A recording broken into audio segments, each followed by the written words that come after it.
ॐ अग्नये स्वाहा इदम् अग्नये इदं नमः ॐ सोमाय स्वाहा इदं सोमाय इदं नमः ॐ भूस्वाहा इदम् अग्नये इदं नमः ॐ भुवः स्वाहा इदं वायवे इदं नमः।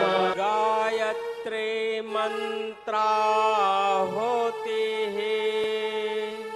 अब गायत्री मंत्र से आहुतियां प्रदान की जाएंगी। बोलते हुए भावना करें कि होमा गया पदार्थ मेरा नहीं है, प्रभु का है, उन्हीं को समर्पित किया गया है। वैदिक मंत्र मध्यम स्वर मध्यम गति।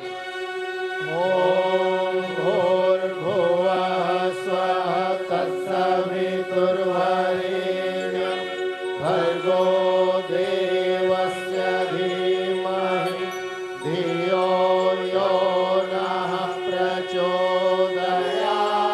स्वाहा इदं गायत्र्यै इदं नमः। यजामहे सुगन्धिं पुष्टिवर्धनम् उर्वारुकमिव बन्धनान् मृत्योर्मुक्षीयमामृतात् स्वाहा। ॐ त्र्यम्बकं यजामहे सुगन्धिं पुष्टिवर्धनम् उर्वारुकमिव बन्धनान् मृत्योर्मुक्षीयमामृतात् स्वाहा। हेतु आइए आइए अश्वमेध यज्ञ हेतु आइए आइए विश्व को विनाश से बचाइए आइए विश्व को विनाश से बचाइए आइए पुरुष बने सुपात्र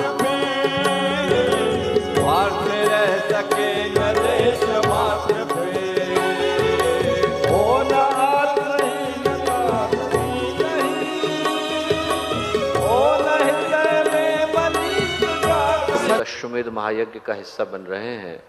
और यदि आप लोगों ने ध्यान से देखा होगा, सुना होगा, तो इस अश्वमेध महायज्ञ का जो केंद्रीय भाव है वो गायत्री की उपासना के इर्द गिर्द समेटा गया है।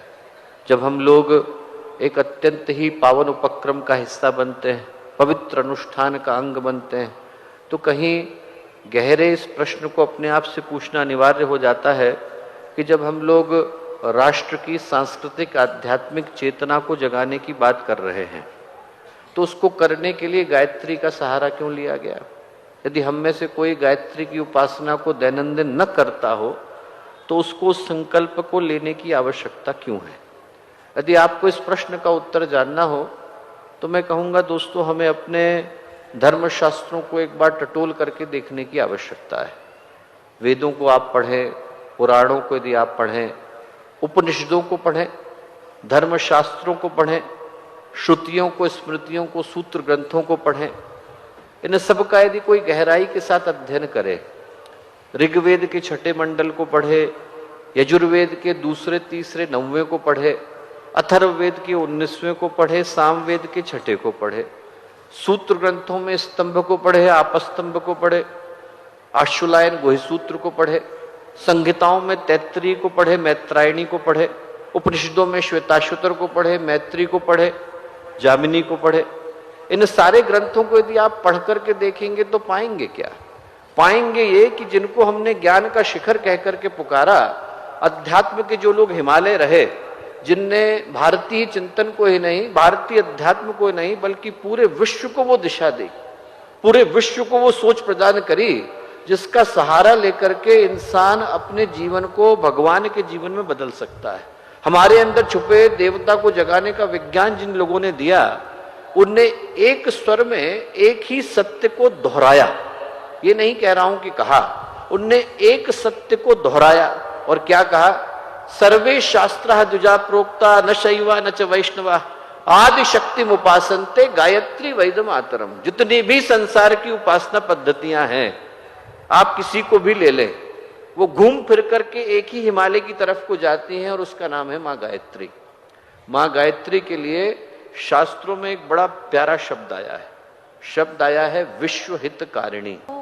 यज्ञ यजन करो, यजन करो, यज्ञ योग्य भाव बुद्धि कर्म का सृजन करो, यज्ञ योग्य भाव बुद्धि कर्म का सृजन करो।